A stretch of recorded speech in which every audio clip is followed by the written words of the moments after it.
Have decades of military planning around one of the world's most strategic waterways suddenly entered a new chapter? For years, the Strait of Hormuz has been viewed as one of the most powerful geopolitical pressure points on the planet.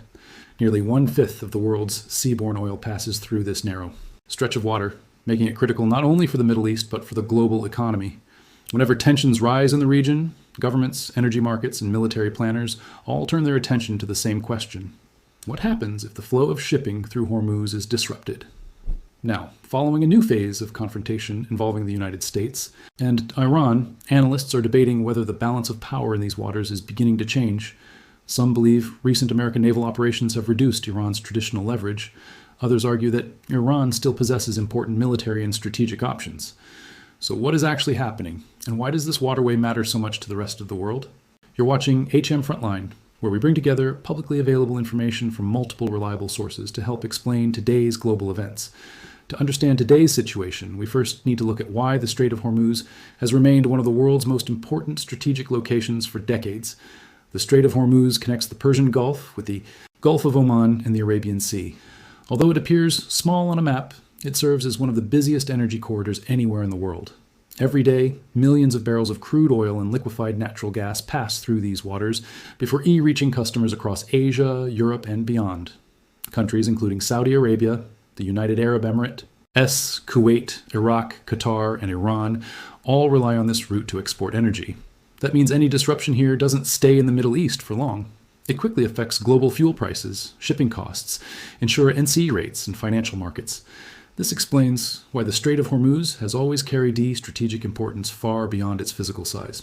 For decades, Iranian leaders have repeatedly suggested if their national security were seriously threatened, shipping through Hormuz could become a target. Those statements were often viewed less as immediate military plans and more as a form of strategic deterrence. The message was clear. Any conflict involving Iran could potentially create consequences for the global economy. Whether such threats could ally be carried out during a major conflict has always been the subject of debate among military experts. Still, they remained an important part of regional politics. But recent events may have introduced a different dynamic. Instead of focusing only on keeping the strait open, reports suggest the United States has concentrated significant naval resources around protecting commercial shipping while increasing pressure on Iranian maritime activities. According to several analysts, the strategy is designed to protect international trade without completely shutting down one of the world's busiest shipping lanes. That distinction matters. A complete closure of an international waterway would likely create serious legal, diplomatic, and economic consequences for every country involved. A more targeted approach, however, attempts to separate commercial shipping from activities linked directly to the conflict. Supporters argue this helps maintain global energy flows while increasing pressure on Iran. Critics question how sustainable such an approach could be over the long term. As always, much depends on how events continue to develop. But beyond military deployments, another issue lies at the center of this story: money. Iran's economy has faced years of sanctions, inflation, and financial pressure. Despite these challenges, oil exports have remained one of the country's most important sources of revenue. That income supports government spending, public services, infrastructure, and defense programs. If maritime restrictions reduce export capacity, the economic impact could become increasingly significant. However, the exact scale of those effects remains difficult to verify during an active crisis, and estimates often vary between different organizations. This is one reason why analysts continue watching shipping data, satellite imagery, and official government statements so closely. They are trying to determine whether current military actions are creating long-term strategic pressure or only temporary disruptions. And this raises an even larger question. If economic pressure becomes more effective than a direct military confrontation, could that reshape the entire strategy surrounding the Strait of Hormuz? That possibility has become one of the biggest debates among security experts today, because modern conflicts are no longer decided only by missiles, aircraft, or naval fleets. Economic endurance, supply chains, financial systems, and international diplomacy increasingly influence the outcome just as much as military strength. Understanding that shift may be the key to understanding what happens next. In the next part, we'll examine why some analysts believe the current strategy is aimed less at winning a naval battle and more at influencing Iran's long-term economic and political calculations. One question now becomes impossible to ignore. If Iran cannot easily challenge the blockade at sea, what options remain? Military analysts generally point to three possible paths, each carrying serious risks. The first would be a direct naval confrontation. Iran could attempt to send fast attack boats or other naval assets toward the areas where American forces are operating, but many defense experts believe such a move would be extremely dangerous. Modern U.S. destroyers, supported by surveillance aircraft and submarines, are designed specifically to respond to these kinds of threats. That doesn't guarantee the outcome of every encounter. But it does explain why many analysts believe a direct challenge would come at a very high cost. The second option is indirect pressure. Rather than confronting U.S. forces head-on, Iran could rely on regional partners, cyber operations, or asymmetric tactics designed to increase the political and economic costs of the conflict. This approach has long been part of Iran's broader security strategy. Instead of matching military power directly, it attempts to create pressure in multiple locations at once. Whether that strategy would significantly change the current situation remains uncertain. Then there is the third option, diplomacy. History shows that even during periods of intense confrontation, negotiations often continue behind closed doors. Public statements may sound uncompromising, but diplomatic channels rarely disappear completely. The question is whether either side is currently prepared to make the concessions necessary for meaningful progress, and that remains one of the biggest unknowns. Another factor deserves just as much attention: the global economy. The Strait of Hormuz is not simply a regional shipping lane. It is one of the world's most important energy corridors. A significant share of internationally traded oil and liquefied natural gas passes through these waters every day. Even limited disruptions can affect shipping insurance, transportation costs, and energy prices across multiple continents. That is why governments far beyond the Middle East are watching developments so closely. Countries in Europe, Asia, and even Latin America all have economic interests tied to stability in the Gulf. Because today's supply chains are deeply interconnected, a disruption in one region can quickly affect markets thousands of miles away. Another important question follows. How are other major powers responding? Russia and China have both emphasized the importance of regional stability while also criticizing aspects of U.S. policy in the region. At the same time, both countries have their own strategic and economic interests connected to Middle Eastern trade routes. Neither benefits from prolonged instability. Yet both continue monitoring the situation carefully as they balance diplomacy, security interests, and international partnerships. This illustrates an important reality. Modern geopolitical competition is rarely limited to two countries. Every major crisis influences multiple global players at the same time. And every decision creates consequences that extend well beyond the immediate battlefield. There's also a human side that often receives less attention. Regardless of political positions, ordinary civilians usually bear the greatest burden during prolonged conflicts. Economic pressure, inflation, shortages, and uncertainty affect daily life long before political leaders feel the same impact.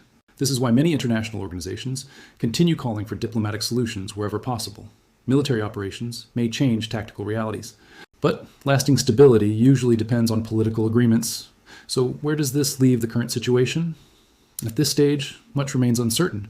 Military deployments can change. Diplomatic negotiations can resume.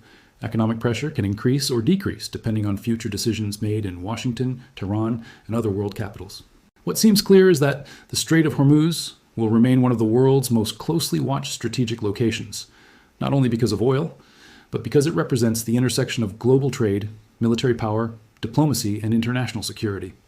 The coming weeks and months may determine whether current tensions gradually ease or evolve into a broader geopolitical challenge. For now, analysts continue watching several key indicators: official government statements, naval deployments, energy markets, and diplomatic activity behind the scenes. Each provides another piece of a much larger puzzle. History often shows that major geopolitical shifts do not happen overnight. They develop through a series of decisions, responses, and unintended consequences. Whether today's developments mark a temporary phase or the beginning of a longer strategic transformation remains an open question. Understanding those developments is exactly why careful analysis matters. Thank you for watching HM Frontline. If you found this analysis valuable, consider subscribing for more in-depth coverage of global affairs based on publicly available information from multiple reliable sources. And let us know in the comments, do you believe diplomacy can restore stability in the Strait of Hormuz? Or do you think strategic competition will continue reshaping the region in the years ahead as the military situation continues to evolve? Another question deserves attention. Can economic pressure achieve what military action alone often cannot? Throughout modern history, governments have used different tools to influence their rivals. Sometimes those tools involve military force. Other times, they focus on sanctions, financial restrictions, or trade. The underlying objective is usually the same: to influence political decisions without expanding into a larger war. According to many security analysts, this appears to be one of the central ideas behind the current maritime strategy. Rather than focusing only on military targets, the broader objective may be to increase economic pressure while allowing most international shipping to continue. Whether that strategy ultimately succeeds remains uncertain. Its effectiveness depends not only on military capability, but also on international cooperation. Another important factor is energy. Global oil markets react quickly to uncertainty. Even when physical supplies remain stable, the possibility of disruption can influence prices, insurance costs, and investor confidence. That is why every major development in the Strait of Hormuz receives worldwide attention. Financial markets often respond before governments do. Shipping companies adjust routes. Insurance firms reassess risk. Energy traders monitor every official statement. These reactions illustrate how geopolitics and economics have become deeply connected. Military decisions today can influence household fuel prices thousands of miles away. Another issue receiving increased attention is technology. Modern naval operations depend far less on the size of individual fleets than they once did. Today, surveillance satellites, reconnaissance aircraft, drones, secure communications, and integrated command systems allow commanders to monitor large areas in real time. This creates a significant advantage for any military capable of combining information from multiple platforms into a single operational picture. However, technology alone does not guarantee success. Geography still matters. The Strait of Hormuz remains a narrow and highly sensitive waterway. Even small incidents have the potential to affect commercial traffic. For that reason, military planners on all sides must balance operational objectives with the risk of unintended escalation. This explains why analysts continue emphasizing restraint. A single miscalculation at sea could rapidly expand beyond the immediate area. Diplomatic communication therefore remains just as important as military preparedness.